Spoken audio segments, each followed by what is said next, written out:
A ramp in Ohio. Rain on the wingtips of a Diamond DA-42. Its logbook shows 600 hours and a waiting list for the one part it needs to fly again. That part sits in a customs warehouse in Germany. The company that built it does not answer the phone anymore. In 2002, this engine was the future. A diesel that burned jet fuel, sipped it at half the rate of a gas engine, and never touched a drop of leaded avgas. Diamond bet its entire twin-engine lineup on it. Pilots lined up. This engine offered general aviation an exit ramp from a fuel that was already becoming a political target. Then the company that built it turned out to be lying to its own investors. The part stuck in customs is a gearbox the size of a bowling ball. Its only job is to slow the engine down enough for the propeller to survive it. Every 300 hours, that gearbox came out. Every 300 hours, the bill came due. I have pulled these gearboxes apart myself. I know exactly what killed this engine, and it was not the diesel. Was this murder or misfortune? If you think murder, hit subscribe. Sky Ranch pulls engines apart until the truth falls out. Look at what this engine actually is before you judge what killed it. The Thielert Centurion starts life as a Mercedes-Benz car engine. Thielert takes the block from a Mercedes A-Class hatchback and rebuilds it to survive an airplane. Direct injection replaces a carburetor. A turbocharger holds power steady at altitude. A digital brain called a FADEC controls fuel and boost, so the pilot only touches one lever, instead of juggling mixture and prop pitch by hand. None of that is the problem. A car engine spins fast. A propeller does not. Left alone, this engine would spin the propeller into a blur and tear it off the crankshaft. Thielert bolts on a gearbox, a set of reduction gears that slow the engine's speed down to something a propeller can survive. Diesel engines do not run smooth. Every combustion stroke lands like a hammer blow instead of a steady push. A car absorbs that shock through a heavy flywheel and rubber engine mounts. An airplane cannot carry that extra weight. The gearbox carries a clutch instead, a slip disc that soaks up each hammer blow before it reaches the propeller. Picture a boxer wearing a mouthguard. The mouthguard does not stop the punch. It absorbs the punch so the jaw underneath survives. The clutch in this gearbox is the mouthguard. Every diesel pulse in the engine hits that clutch first, thousands of times an hour, for as long as the propeller turns. Every drop of fuel this engine burns is unleaded jet fuel, sold at nearly any airport on Earth. In 2002, that mattered. Gas piston engines still ran on leaded avgas, a fuel every regulator on the planet had already marked for retirement. Thielert was not just chasing better mileage, Thielert was chasing an exit from a fuel fight. The rest of general aviation is still having today. A Lycoming or Continental gas engine runs on a pair of magnetos instead of a FADEC. A magneto is a small mechanical generator spinning inside its own housing, making its own spark with no computer and no outside power required. Two of them, wired independently, mean one can fail completely and the engine keeps running on the other. That magneto only needs a look every 500 hours. The core gas engine underneath it runs thousands of hours before overhaul. Thielert rated its clutch and gearbox for 300 hours before it had to come out for inspection. The diesel's most fragile part needed attention before most gas engines finished breaking in. The turbocharger is the other half of the sales pitch. A normally aspirated gas engine loses power as the air thins with altitude. Thielert's turbo held rated power all the way to 10,000 feet, letting the airplane climb higher and cruise faster on the same fuel burn. That capability came at a cost. A complete Centurion, gearbox and turbo, and FADEC included, weighs more than the Lycoming or Continental engine it replaces.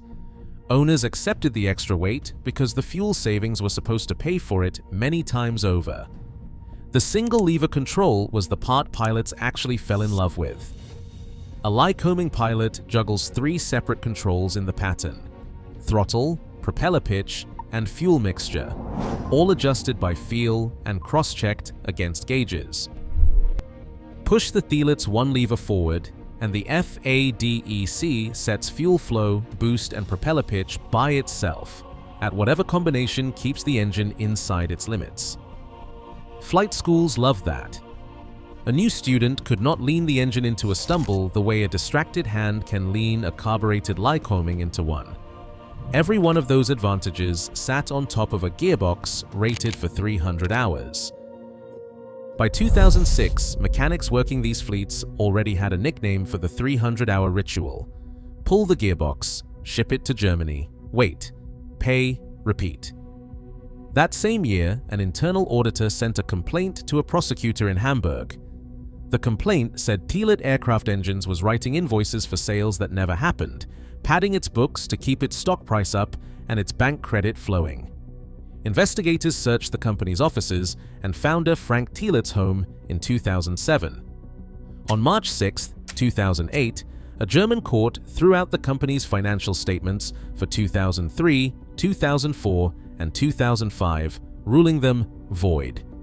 9 days later, an investor group arranged a €13.6 million lifeline, built on Frank Thielert selling his own shares, new bank credit, and a fresh stock offering. The deal needed less than 2 weeks to fall apart. On April 23rd, the investors walked. The board fired Frank Thielert and his chief financial officer for cause the same day. A German court later found Thielert had systematically misrepresented the company's finances to investors.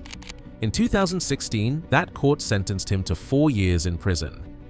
On April 24, 2008, Thielert Aircraft Engines filed for insolvency at the Chemnitz County Court.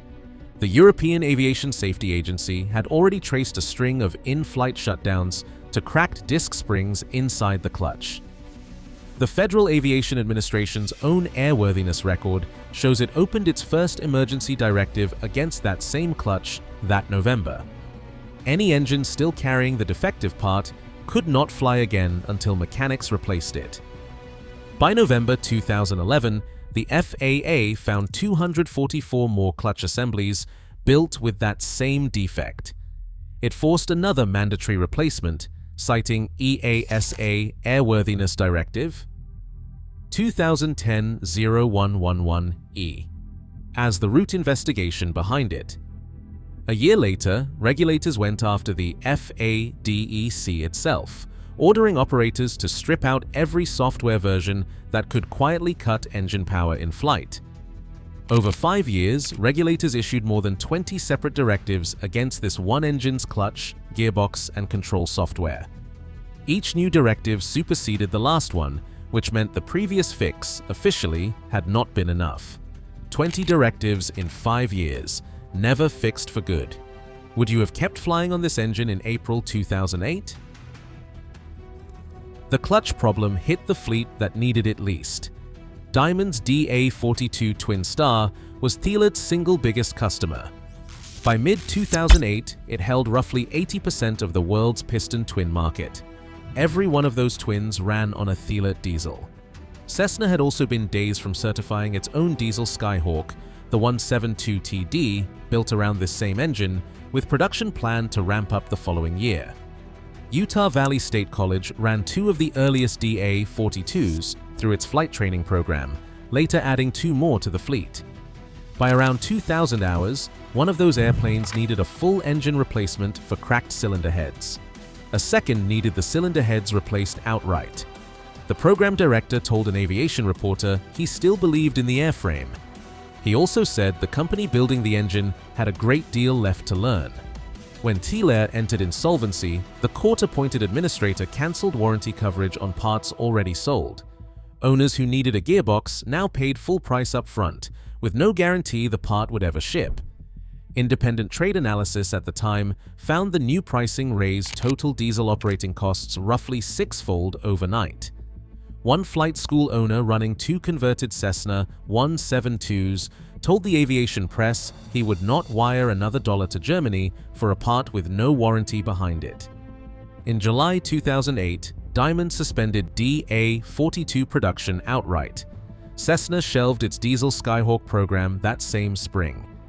Diamond had spent weeks assembling a consortium to buy Thielert outright, reportedly worth close to $79 million. It walked away in July, saying Thielert had withheld information a real buyer would need to see. Roughly 500 Thielert-powered DA-42s worldwide, including about 130 in North America, were now flying on an engine whose maker would not stand behind it. Diamond did not wait for Thielert to recover. It pushed a backup engine program, Austro Engine, from concept to a certified alternative in under 2 years. The European Aviation Safety Agency certified Austro's AE300 diesel on March 12, 2009. By April, the first Austro-powered DA-42 shipped to a customer in Sweden. Diamond's production line came back to life running an engine it built itself instead of one it had to trust. Thielert's own camp did not go quietly. When Diamond walked away from the buyout, Thielert's press office called Diamond's reasoning a pretext. Thielert argued Diamond was never a serious bidder and just wanted to buy the wreckage cheap once liquidation set in. Diamond never answered that accusation directly. It kept building Austro engines instead, and that was its own kind of answer. Diamond hedged a second way too. In August 2009, it certified a version of the same airframe running twin Lycoming IO360 gas engines instead. Diamond called it the DA-42L360 and aimed it squarely at flight schools and the roughly 130 North American owners stuck with orphaned diesels. A new Lycoming-powered DA-42L360 listed for $599,800, a price flight schools could at least budget around because it came with an engine reserve they could actually predict. By AOPA Expo that November, Diamond's own CEO stood in front of owners with an update. The insolvency administrator had finally cut prices on the maintenance items that had spiraled during the crisis. The relief came more than a year after the damage was done. Diamond built its own way out twice before the company that started this story fixed anything at all. Here is the threshold that decided this fight. The original clutch and gearbox came out for inspection every 300 hours. Continental, which bought the wreckage of Thielert in 2013, spent the next decade fixing exactly that number. By December 2015, the same gearbox design lasted 1,200 hours before it had to come out. 4 times the life out of the same basic hardware. Run the ownership math at both conditions and the gap stops being abstract. The original warranty made the trap easy to walk into. Thielert priced the whole engine on a prorated 2,400-hour model. An owner whose engine failed at 1,000 hours only paid for the 1,000 hours actually flown, and the factory covered the rest. That pricing only works if the company selling it stays solvent long enough to honor the math. The moment Thielert stopped being solvent, that prorated safety net disappeared, and owners were back to paying full price for parts they had already budgeted as covered. A Continental CD155 today still asks for oil and gearbox oil changes every 100 hours.